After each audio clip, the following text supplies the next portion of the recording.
À la tombée de la nuit, ces rangers s'affairent. Autour de cet acacia, 2 corps d'impala, bien arrimés. Le leurre est mis en place. Il n'y a plus qu'à attendre, tapi dans l'ombre, le super prédateur de la savane. Ce bruit, c'est celui d'un jeune buffle en détresse. Les prédateurs sont programmés pour réagir et nous faisons cela pour pouvoir les appeler, puis les prendre en photo et identifier les différents animaux dans la réserve. Soudain, un bruissement dans les hautes herbes. Le voici, le roi de la réserve. Le lion est un peu méfiant, puis finalement, il dévore le festin et s'offre à la vue de ses gardiens.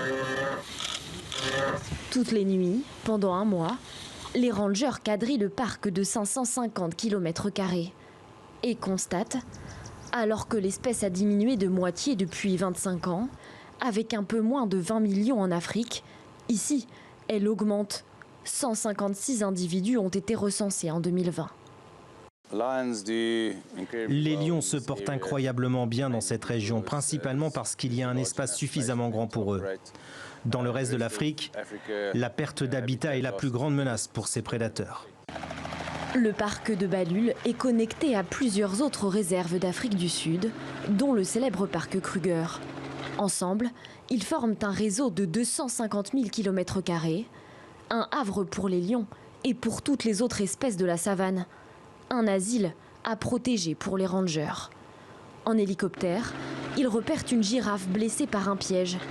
Si les lions se portent bien, dans la réserve, le braconnage reste un fléau.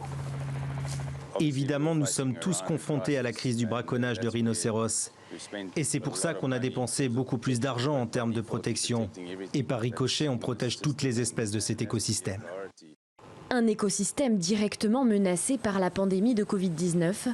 Sans les touristes, les réserves privées commencent à manquer cruellement de revenus.